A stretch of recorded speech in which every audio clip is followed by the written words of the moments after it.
Hello everyone. In standard 11th subject biology, topic number 2, systematics of living organism. In this topic, in last video we are going to discuss about kingdom Monera, and in today's video we are going to discuss here about kingdom Protista. Dear students, kingdom Protista is the second kingdom of 5 kingdom system of classification by R.H. Whitaker. Here in kingdom Protista, this Protista group includes all the unicellular but eukaryotic organisms. विद्यार्थी मित्रांनो, आज आपण kingdom protista बद्दल माहिती घेत आहोत. या kingdom protista मध्ये हा जो ग्रुप आहे प्रोटिस्टा, हा ग्रुप युनिसेल्युलर ऑर्गॅनिझमचा आहे, म्हणजे एकपेशीय सजीवांचा आहे. की हे एकपेशीय सजीव जे आहेत ते सर्व काही यूकॅरियोटिक आहेत. Means here all cell organelles in this eukaryotic cell are well developed and double membrane cell bound organelles are present in this cell. Therefore these organisms show link with all eukaryotic kingdoms like plantae, fungi and animalia. विद्यार्थी मित्रांनो, हा जो group आहे kingdom प्रोटिस्टाचा, ह्यातले सर्व सजीव हे यूकॅरियोटिक ऑर्गॅनिझम्सचे म्हणजे यूकॅरियोटिक असल्यामुळे हा किंगडम जो आहे तो किंगडम 3 किंगडमशी रिलेटेड आहे. म्हणजे इतर 3 किंगडमशी हा किंगडम रिलेटेड आहे. मग ते 3 किंगडम कोणते? तर किंगडम प्लांटी आहे, किंगडम फंगी आहे आणि किंगडम ॲनिमालिया देखील आहे. म्हणजे वनस्पती, त्यानंतर कवक आणि प्राणी, या 3 किंगडमशी रिलेटेड हा किंगडम प्रोटिस्टाचा भाग आहे. आता यात प्रथमतः आपण प्लांट लाईक प्रोटिस्ट, म्हणजे आपण हे 3ही घटक पुन्हा आपण डिटेलमध्ये पाहणार आहे. त्यामध्ये पहिला घटक आहे plant like protist. Here protista म्हणजे हे युनिसेल्युलर ऑर्गॅनिझम आहेत, पण ते प्लांट सारखे पण आहेत, म्हणजे वनस्पतीप्रमाणे आहेत, आणि म्हणून त्यांना आपण प्लांट लाईक प्रोटिस्ट असं म्हणतो. Here in plant like protist they are also termed chrysophytes. विद्यार्थी मित्रांनो, इथे लक्षात ठेवायचं की प्लांट सारखे दिसणाऱ्या त्या प्रोटिस्टना आपण क्रायसोफाइट्स असं म्हणायचं. They are commonly termed phytoplankton. यांनाच आपण दुसरं नाव आहे फायटोप्लॅन्क्टॉन्स. हे फायटोप्लॅन्क्टॉन्स जे आहेत, फायटो याचा अर्थच आहे, फायटो म्हणजे वनस्पती, आणि मग हे वनस्पतीसारखे प्लांट लाईक प्रोटिस्ट असल्यामुळे ह्यांना फायटोप्लॅन्क्टॉन्स असं म्हणायचं. They R microscopic. हे अतिशय सूक्ष्म असतात. And mostly photosynthetic. आणि ते महत्त्वाचे म्हणजे फोटोसिंथेटिक असतात, म्हणजे प्रकाश संश्लेषण ही क्रिया करत असतात. विद्यार्थी मित्रांनो, हे प्रोटिस्ट आहेत, पण ते फोटोसिंथेटिक म्हणजे प्रकाश संश्लेषणाची क्रिया त्यांच्या देखील होत असते, शरीरात होत असते. They are and are major producers in oceans. विद्यार्थी मित्रांनो, हा सगळ्यात महत्त्वाचा घटक आहे की ते एक प्रकारे प्रोड्युसर म्हणून ओशियनमध्ये, महासागरामध्ये प्रोड्युसर म्हणून ते कार्य करतात. प्रोड्युसर म्हणजेच हे काय आहेत? उत्पादक. Most of them are referred to as a diatoms. ह्यातले जास्त करून हे जे प्रोड्युसर्स आहेत त्यामध्ये आपण यांना डायॲटम्स म्हणजेच इथं आपण त्यांना डायॲटम्स म्हणून पण ओळखतो. As the have body wall made up of 2 soap like fitting silica covers. कारण हे डायॲटम्स या शब्दाचाच अर्थ आहे, कारण याच्यामध्ये ह्या ऑर्गॅनिझममध्ये त्याची जी बॉडी वॉल आहे, म्हणजे शरीराचा जी बाहेरची वॉल आहे त्याच्यावरती 2 लेयर्स असतात, 2 कवरिंग आहेत. त्याला सोप बॉक्स लाईक म्हटले, म्हणजे साबणाचा बॉक्स जसा असतो फिटिंग केलेला, तसं सिलिकाचे म्हणजे मातीच्या कवरचा असे काय त्याच्यावरती 2 लेयर्स आहेत, 2 कव्हर्स आहेत, आणि म्हणून याला दुसरं एक नाव आहे डायॲटमॅसियस अर्थ. डायॲटमॅसियस अर्थ असं देखील याला म्हटलेलं आहे. Diatomaceous earth is nothing but these shells left behind for so many years. कारण हा डायॲटमॅसियस अर्थ जो आहे हा जवळजवळ अनेक वर्ष त्याचे शेल्स जे आहेत म्हणजे बाहेरचे जे कवरिंग आहेत ते कवरिंग गळून पडलेले आहेत आणि त्यामुळं हे डायॲटॅमिसिस म्हणजे बाहेरून त्याला सिलिकाचे कवरिंग आहेत आणि म्हणून त्याला डायॲटॅमॅसियस अर्थ असं म्हटलेलं आहे. डायॲटॅमॅसियस अर्थ इज अ ग्रॅन्युलर. आता हे डायॲटॅमॅसियस अर्थ जे आहे म्हणजेच ते ग्रॅन्युलर आहे, ग्रॅन्युलने बनलेलं आहे. And hence finds use in polishing and filtration. आणि म्हणून याचा म्हणजे हे जे डायॲटम्स आहेत हे डायॲटम्स हे ग्रॅन्युलर आहेत म्हणजे ते ग्रॅन्युलसारखे बारीक बारीक कणांसारखे हे दिसतात आणि म्हणून यांना आपण ह्याचा उपयोग जो आहे तो पॉलिशिंगसाठी आणि फिल्ट्रेशनसाठी म्हणजे पॉलिश करण्यासाठी आणि फिल्ट्रेशनसाठी म्हणजेच गाळण्यासाठी ह्याचा उपयोग होतो. विद्यार्थी मित्रांनो, आपण समोर हे ऑब्झर्व करायचं आहे की समोरचं जे पिक्चर आहे त्याच्यामध्ये तुम्हाला डायॲटमविषयी काय दाखवलेले आहेत पिक्चर्स इथं आपल्याला दिसत आहेत, याचं आपण काळजीपूर्वक निरीक्षण करावयाचे आहे. आता यानंतर यातला सेकंड पार्ट आहे animal like protist. Then next second part is B animal like protist. Means here काही प्रोटिस्ट जे आहेत ते प्राण्यांसारखे देखील आहेत. यामध्ये आपण पाहिलं तर animal like protist here they are also termed as a protozoans. आपण या प्रोटिस्टनाच प्रोटोझोन्स असं म्हणतो. आता ह्यामध्ये प्रो म्हणजे पहिले म्हणजे हे आधी जीव असं पण याला आपण ओळखतो. दे लॅक सेल वॉल. विद्यार्थी मित्रांनो, याचं आता महत्त्वाचं वैशिष्ट्य म्हणजे दे लॅक सेल वॉल म्हणजे त्याच्या बाहेरून पेशीभित्तिका नसते. म्हणजे पेशीभित्तिका नसते म्हणून त्यांना आपण म्हणायचे they lack cell wall. Lack म्हणजे गमावणे, त्यांच्यामध्ये सेल वॉल हा नसतो. They are heterotrophs. Heterotrophs means ते परपोषी आहेत आणि म्हणून त्यांना हेटेरोट्रॉप्स असं म्हणायचं. They are believed to be primitive animal forms. असं म्हटलं जातं की प्राण्यांची सुरुवातीची दुर्मिळ अवस्था जी होती, अतिशय पूर्वीची जी अवस्था होती ती ह्या प्रोटोझोनच्या रूपात होती. Amoeboid protozoans are have pseudopodia as a locomotory organ. Amoeboid protozoan, अमिबासारखे जे प्रोटोझोआ आहेत, अमिबा आता आपल्याला माहिती आहे अमिबा हा आदिजीव आहे. मग अमिबासारखे जे प्रोटोझोन्स आहेत त्यांना मुलांनो सुडोपोडिया आहे. सुडोपोडिया हा शब्द पण खूप सोपा आहे. सुडो म्हणजे खोटे आणि पोडा म्हणजे पाय. म्हणजे इथं ह्या अमिबाला जे सुडोपोडिया आहेत, आता अमिबाचं स्ट्रक्चर आपल्याला माहीत आहे, तर हा अमिबा आहे तर हे त्याचे सुडोपोडिया आहे म्हणजे हे खोटे खोटे पाय आहेत. म्हणजेच आपण याला छद्मपाद असं देखील म्हणतो. म्हणजे हे त्याचे खोटे पाय आहेत आणि त्याच्याच साह्याने तो पाण्यामध्ये पोहू शकतो म्हणून त्यांना आपण काय म्हटलंय लोकोमोटरी ऑर्गन. लोकोमोशन म्हणजे स्थलांतर म्हणजे त्याला हालचाल करण्यासाठी ह्या सुडोपोडियाचा उपयोग होतो आणि म्हणून अमिबाचे हे सुडोपोडिया हे लोकोमोटरी ऑर्गन आहे. Amoeba is a free living form.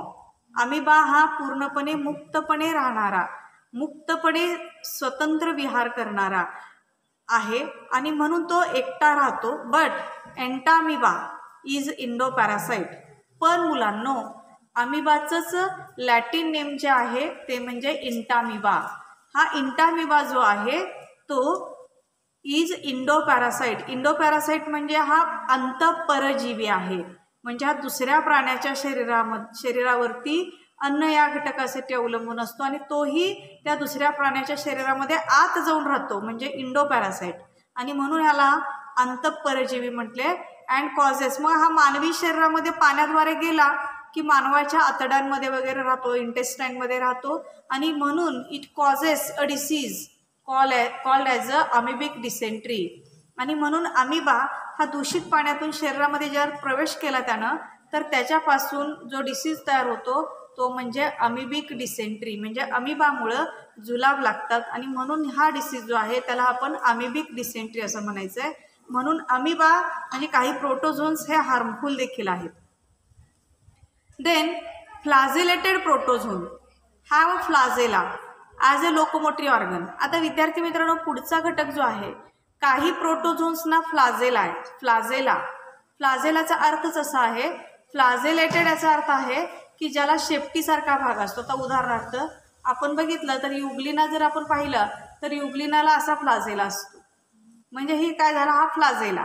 हा फ्लाजेलेटेड प्रोटोझोन हा फ्लाजेला. मग तिथं युग्लिनामध्ये फ्लाजेला आहे त्याचं लोकोमोटरी ऑर्गन आहे आणि म्हणून युग्लिनाला आपण फ्लाजेलेटेड प्रोटोझोन असं देखील म्हणतो.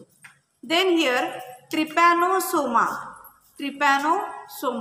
Is a common flagellated pathogen which causes sleeping sickness.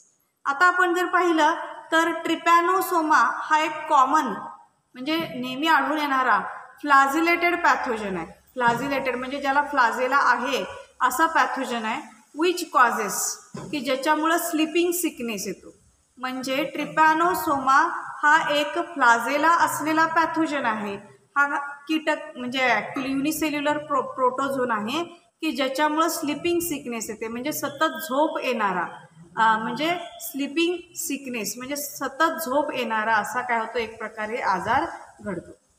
Then next protozoan animal is Paramecium. विद्यार्थी मित्रांनो, पॅरामेशियम हा एक युनिसेल्युलर प्रोटोझोन आहे. पॅरामेशियम आपल्याला चटकन लक्षात राहतो कारण तो त्याच्या शेपमुळे, कारण आपल्याला पटकन लक्षात राहतो तो त्याचा स्लीपर शेप्ड म्हणजे असा त्याचा जो आकार आहे स्लीपर आकाराचा हा slipper shaped protozoan Paramecium. Here Paramecium is a ciliated protozoan. विद्यार्थी मित्रांनो, आपण पॅरामेशियमला जर तुम्ही केव्हाही पाहिला तर पॅरामेशियमच्या संपूर्ण शरीरावरती असे काय आहेत, त्याच्या पूर्ण वॉलला असे सिलिया आहेत. हे सिलिया ज्या आहेत म्हणून याला आपण पॅरामेशियमला आपण ciliated protozoan having cilia for locomotion. त्याला जे सिलिया आहेत ह्या सिलियाच्या साह्याने तो लोकोमोशन करतो म्हणजे पाण्यामध्ये पोहण्यासाठी त्याला सिलियाची मदत होते. Therefore, cilia is a locomotory organ in paramecium. In paramecium, gullet, that is a cavity, opens on the cell surface. आता पॅरामेशियम मध्ये जी कॅव्हिटी आहे ती कॅव्हिटी ही त्या सेल सरफेसलाच ओपन होते. अँड प्लाझ्मोडियम, आता प्लाझ्मोडियम हा सुद्धा एक नवीन प्रोटोझोन आहे की प्लाझ्मोडियम व्हायवॅक्स आपण म्हणतो. हा सुद्धा एक पॅथोजन आहे. इज अ स्पोरोझोन प्रोटोझोआ म्हणजे हा सुद्धा स्पोर प्रोड्यूस करणारा प्रोटोझोआ आहे. युनिसेल्युलर ॲनिमल आहे. It causes malaria. कारण आपल्याला माहिती आहे मुलांनो, मलेरिया हा जो डिसीज आहे हा मलेरिया हा प्लाझ्मोडियम व्हायवॅक्स या पॉझिटिव्ह ऑर्गॅनिझममुळं पसरत असतो. Therefore it forms spores in one of its life stage. आणि म्हणून प्लाझ्मोडियम हा स्पोअरच्या फॉर्ममध्ये असतो. ॲक्च्युली त्याची जी लाईफ स्टेज आहे त्या लाईफ स्टेजमध्ये पहिला प्लाझ्मोडियम हा त्या स्पोअर फॉर्ममध्ये सुद्धा आढळून येतो. देन नेक्स्ट वन इज, आता आपण विद्यार्थी मित्रांनो इथं ही पॅरामेशियमची डायग्रॅम आपण पाहू शकता. ही डायग्रॅम आपण आपल्या वहीमध्ये सुद्धा काढून ठेवावयाची आहे. अत्यंत महत्त्वाची डायग्रॅम आहे ही, कारण पॅरामेशिया ॲक्च्युली आपण शेप बघितला पॅरामेशियमचा तर स्लीपर शेप्ड आहे. म्हणजे आपण याचा जर शेप आपण जो पाहतोय हा स्लीपर शेप्ड पॅरामेशिया. आपण याला पाहिले आता साईडला जे दिसत आहेत आपल्याला हे सगळे सिलिया आहेत. ते त्याचे काय आहे लोकोमोटरी ऑर्गन आहे.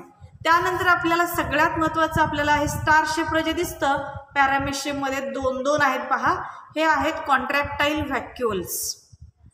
त्यानंतर ॲक्च्युली विद्यार्थी मित्रांनो हे पूर्ण शरीर जे आहे ते युनिसेल्युलर आहे, एकच सेल आहे. आणि ह्या एका छोट्याशा सेलमध्ये इथं आपल्याला दोन कॉन्ट्रॅक्टाईल व्हॅक्युअल्स दिसत आहेत. ते व्हॅक्युअल आपल्याला स्टार शेप्ड किंवा फ्लावर शेप्ड दिसत आहेत. त्यानंतर आपण जर पाहिलं तर ह्याच्यामध्ये मायक्रो न्यूक्लियस आहे आणि मॅक्रो न्यूक्लियस. म्हणजे आपण जर पाहिलं तर पॅरामेशियममध्ये छोटा प्राणी आहे हा एकदम युनिसेल्युलर आहे, पण न्यूक्लियस मात्र ह्याच्यात दोन असतात. आणि ते न्यूक्लियस म्हणजेच मायक्रो मीन्स छोटा, हा छोटा न्यूक्लियस आहे. आणि मॅक्रो याचा अर्थ मेगा, मोठा न्यूक्लियस. म्हणजे आकाराने एक छोटा त्याला आपण मायक्रो न्यूक्लियस म्हणायचं आणि एक न्यूक्लियस आहे हा मोठा म्हणजे आपण त्याला मेगा न्यूक्लियस असं म्हणतो. Then here food vacuoles. आता आपण पहा इथं फूड व्हॅक्युअल आहे, त्याला food vacuoles are also present in this lysosomes म्हणजे सगळे सेल ऑर्गेनेली आहे त्याचे. त्यानंतर हा ओरल ग्रू आहे, याला गलेट आहे. त्यानंतर इथं सायटोपाईग आहे. आता आपण हे जर पाहिलं तर हा पॅरामेशियम याची डायग्रॅम आपण वहीमध्ये काढायची आहे, सराव करायचा आहे या डायग्रॅमचा. आणि हा पॅरामेशियम हा युनिसेल्युलर प्रोटोझोन आहे, हे लक्षात ठेवायचं. ॲक्च्युली ह्याच्यामध्ये वैशिष्ट्य पण मी सांगितलेले आहेत की हा पॅरामेशियम जो आहे तो त्याच्यामध्ये 2 न्यूक्लियस आहेत, मॅक्रो न्यूक्लियस आहे, मायक्रो न्यूक्लियस आहे, कॉन्ट्रॅक्टाईल व्हॅक्युल आहे. आता ॲक्च्युली हा सुद्धा आपल्याला वेस्ट वॉटरमध्ये आपल्याला सापडतो. Then next is a dinoflagellates. Here dinoflagellates are aquatic, mostly marine. आता मुलांनो हे सुद्धा युनिसेल्युलर प्रोटोझोनच आहेत की जे अक्वॅटिक आहेत, म्हणजे पूर्णपणे जलीय आहेत, पाण्यामध्ये राहतात आणि मोस्टली मरीन वॉटरमध्ये राहतात. मरीन वॉटर मीन्स खाऱ्या पाण्यामध्ये सापडतात. And photosynthetic means they can prepare their own food material with the help of photosynthesis. म्हणजे फोटोसिंथेसिसची प्रोसेस या प्राण्यामध्ये आपल्याला झालेली दिसून येते आणि म्हणून ह्याला आपण म्हणायचं आहे photosynthetic activity. The cell wall is made up of cellulosic stiff plates. त्याच्यातलं जे सेल वॉल आहे ही सेल वॉल ही त्याच्यातल्या सेल्युलोजिक स्टिप प्लेट्सनी तयार झालेली असते. म्हणजे मुलांनो या प्राण्यामध्ये ॲक्च्युली हा फोटोसिंथेटिक आहे, म्हणजे प्रकाश संश्लेषणाद्वारे अन्न तयार करतो आणि त्याच्यामध्ये जी सेल वॉल आहे, पेशीभित्तिका जी आहे त्याच्यामध्ये सेल्युलोजचे स्टिप प्लेट्स असतात आणि त्याद्वारे ह्या सेल्युलोजचे स्टिप प्लेट्स जे आहेत त्याद्वारे तो आपलं त्याच्यातून अन्न तयार करण्याचं काम करतो. They possess a pair of flagella. बघा मुलांनो याच्यामध्ये ह्याला एक पेअर म्हणजे एक जोडीनं फ्लाजेला आहेत. They have a wide range of photosynthetic pigment. आता त्या फ्लाजेलामध्ये फ्लाजेला आहे आणि शिवाय त्याच्यामध्ये फोटोसिंथेटिक पिगमेंट्स आहेत, म्हणजे फोटोसिंथेसिस करण्यासाठी आवश्यक असणारे पिगमेंट, आपण त्याला क्लोरोफिल पिगमेंट म्हणतो. विच कॅन बी, मग या क्लोरोफिल पिगमेंट किंवा फोटोसिंथेटिक पिगमेंट आहे त्याचा कलर आहे yellow, green, brown, blue and red. Then Gonyaulax is a dinoflagellate that is responsible for famous red tide. विद्यार्थी मित्रांनो यातलं जे एक्झाम्पल आहे डिनोफ्लाजेलेटचं ते म्हणजे गोनिओलेक्स. हा एक प्रकारचा डिनोफ्लाजेलेट आहे की जो तो रेड टाईडला रिस्पॉन्सिबल असतो आणि म्हणून it makes even sea appear red. म्हणजे मुलांनो हा समुद्रामध्ये इतक्या मोठ्या प्रमाणात याचा प्रसार होतो, हा डिनोफ्लाजेलेट इतका मोठ्या प्रमाणात समुद्रामध्ये पाण्यामध्ये पसरतो की जणू काही सगळं समुद्रामध्ये ह्या लाल रंगाच्या रेड टाईड म्हणजे भरती, जणू काही समुद्राच्या पाण्याला भरती आलेली आहे असं दिसतं आणि सगळं पाणी लालसर दिसतं आणि म्हणून त्या समुद्राला असं आपल्याला वाटतं की ते समुद्र पूर्णपणे लाल झालेला आहे. म्हणून it makes even sea appears red आणि म्हणून याचं प्रमाण डिनोफ्लाजेलेटचं इतकं वाढतं समुद्रामध्ये पाण्यामध्ये की संपूर्ण समुद्र हा लालसर रंगाचा दिसायला लागतो. म्हणून त्याला इव्हन सी अपियर्स रेड आणि म्हणून समुद्र हा लालसर दिसतोय असं त्याला म्हटलेलं आहे. आता हा डिनोफ्लाजेलेट जे आहे त्याचं इथं व्हेंट्रल व्ह्यू आपल्याला दाखवलेला आहे. व्हेंट्रल व्ह्यूमध्ये आपण पाहताय की याच्यामध्ये इथं फ्लाजेलार पोर आहे, छिद्र आहे, अपायकल हॉर्न आणि याच्या बॉडीचे जे लेयर्स केलेले आहेत, वरचा आहे इपिथिका, मधला आहे सेंटरचा सिंग्युलम आणि खालचा आहे हायपोथिका. त्यानंतर ह्याच्यामध्ये इथं 2 फ्लाजेला आहेत, आपल्याला समोर इथे एक दिसतोय आणि हा एक, असे 2 फ्लाजेला आहेत. हा त्याचा व्हेंट्रल व्ह्यू आहे आणि त्यानंतर इथं आपल्याला पाहतोय हे त्याचं गोनिओलेक्सचं काय आहे, हे डॉर्सल व्ह्यू आहे. डॉर्सल व्ह्यूमध्ये पण आपल्याला प्लेट्स दाखवलेल्या आहेत आणि ॲनाटॉमिकल हॉर्न्स. ॲनाटॉमिकल म्हणजे त्याच्या अंतररचनेमध्ये आपल्याला हॉर्न शिंगासारखे काय दिसत आहेत, 2 प्रोजेक्शन्स दिसत आहेत, त्याला आपण ॲनाटॉमिकल हॉर्न्स असं म्हटलेलं आहे. Then next is a fungi like protist. विद्यार्थी मित्रांनो फंगाय हा जो शब्द आहे फंगस या शब्दापासून तयार झालेला आहे. फंगस म्हणजे बुरशी आता किंवा कवक आपण असं म्हणतो की काही कवक देखील कवकच्या रूपामध्ये हे प्रोटिस्ट आहेत आणि म्हणून त्यांना आपण फंगल प्रोटिस्ट असं म्हणतो. Therefore fungi like protist they are commonly from the group Myxomycetes. हा जो फंगस लाईक प्रोटिस्ट आहेत त्यांचा एक कॉमनली त्यांना आपण त्यांच्या ग्रुपला म्हणतो मिक्झोमायसिटीज. म्हणजे आपण सामान्यतः ह्या फंगस लाईक प्रोटिस्टना मिक्झोमायसिटीज असं देखील म्हणतो. आता मुलांनो, हा फंगस जो आहे तो अत्यंत महत्त्वाचा आहे, कारण बघा दीज आर सॅप्रोफायटिक ऑर्गॅनिझम. मुलांनो, हे फंगस जे आहेत ते सॅप्रोफाइट्स म्हणून काम करतात. सॅप्रोफायटिक ऑर्गॅनिझम म्हणजे मृतोपजीवी. कारण फाउंड ऑन, ते कुठं असतात? ऑन डिकेइंग लीव्स, कुजणाऱ्या पानांवरती असतात.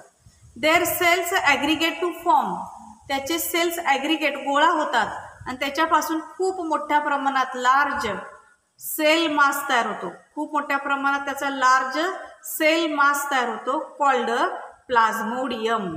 त्याच्यापासून जो सेल मास तयार होतो त्याला आपण म्हणायचं आहे प्लाझ्मोडियम. म्हणजे विद्यार्थी मित्रांनो, आपण जर पाहिलं तर हा फंगस लाईक प्रोटिस्ट जे आहेत ते सॅप्रोफायटिक ऑर्गॅनिझम म्हणून पर्यावरणामध्ये काम करतात. अत्यंत महत्त्वाचं काम करतात, कारण त्यांच्यामुळेच आपल्याला पर्यावरणामध्ये स्वच्छता दिसते. सफाई कामगार म्हणून हे काम करतात. आता याचे जे सेल्स असतात ते ॲग्रिगेट होतात, एकत्र येतात आणि त्याच्यापासून खूप मोठा सेलचा जो मास तयार होतो त्याला आपण प्लाझ्मोडियम म्हणजेच प्लाझ्मोडियम असं म्हणतात. आता इथं प्लाझ्मोडियम याचा अर्थ मलेरियल पॅरासाइट असा घ्यायचा नाही आहे. Then the spores produced by plasmodium are very tough and survive even very harsh condition.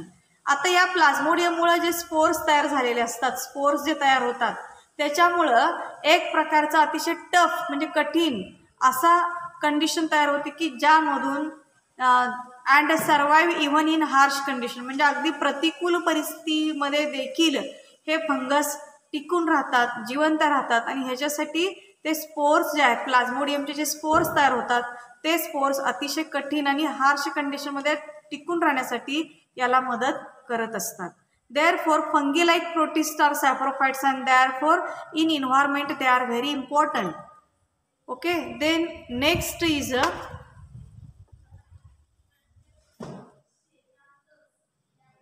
euglenoids.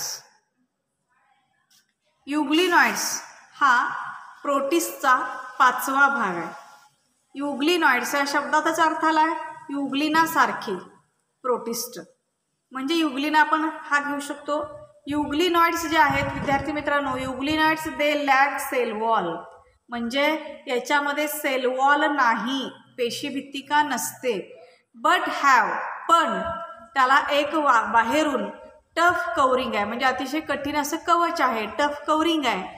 Of प्रोटीनॅसियस pellicle, कारण त्याच्या भोवती जे टफ कवरिंग आहे. आता आपण समोर युग्लिनॉइडला म्हणजे युग्लिनाला पाहताय, ह्याच्या बाहेरून जे कवरिंग आहे म्हणजे सेल वॉल अब्सेंट आहे ह्याच्यामध्ये, पण याला बाहेरून जे कवरिंग आपल्याला समोर दिसतं हे कवरिंग जे आहे ते टफ आहे, कठीण आहे.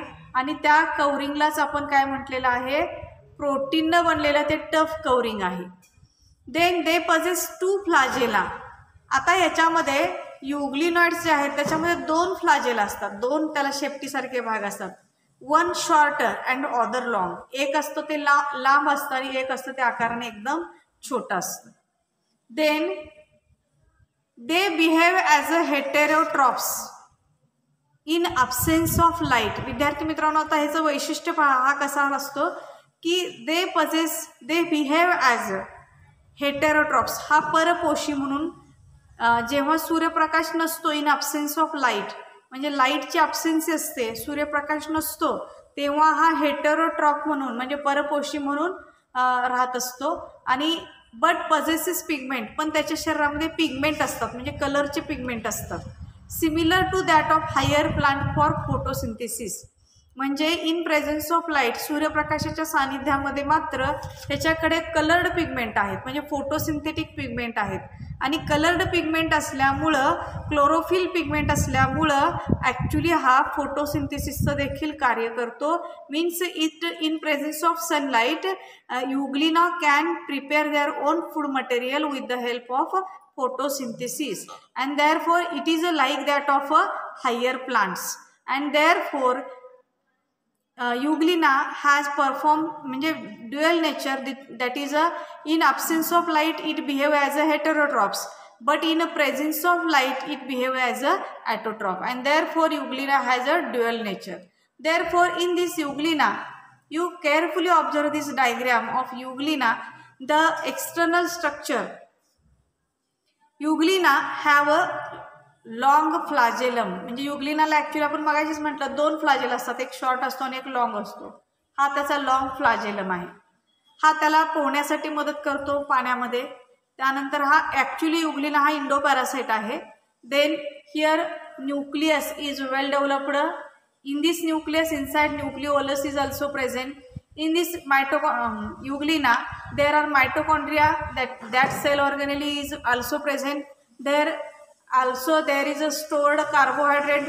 Here food material is stored for some time. Then endoplasmic reticulum is attached to the outermost wall of this nucleus. Then chloroplast is here present. That is colored pigments, photosynthetic pigments are present in this animal Euglena, and therefore this animal is autotrophic in nature. Then Golgi apparatus, contractile vacuoles, photoreceptor, लाईटला sensitive असे photoreceptors पण याच्यामध्ये present आहेत. and therefore Euglena is a endoparasite and it is a important protist which is in the form of euglenoids. तर विद्यार्थी मित्रांनो इथं kingdom protista हा किंगडम संपलेला आहे.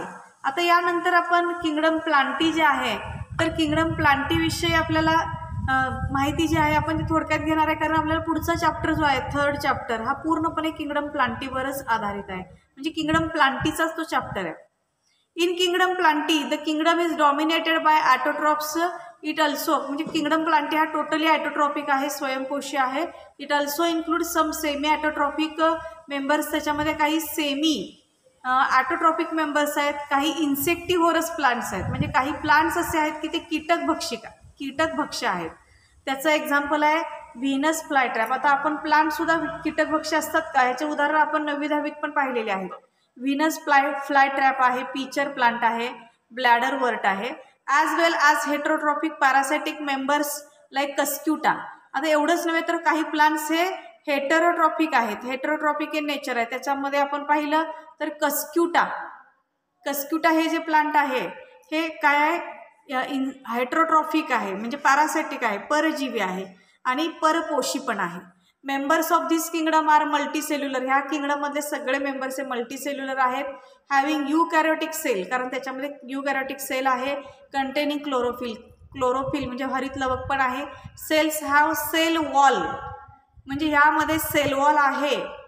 हे जे प्लांट सेल आहे त्याच्यामध्ये सेल वॉल आहे. मोस्टली मेडअप ऑफ सेल्युलोज, ते सेल्युलोजनं बनलेलं असतं, सेल्युलोजनं ते तयार झालेलं आहे. Plants exhibits alternation of generation. ह्या प्लांटमध्ये अल्टरनेशन ऑफ जनरेशन आहे.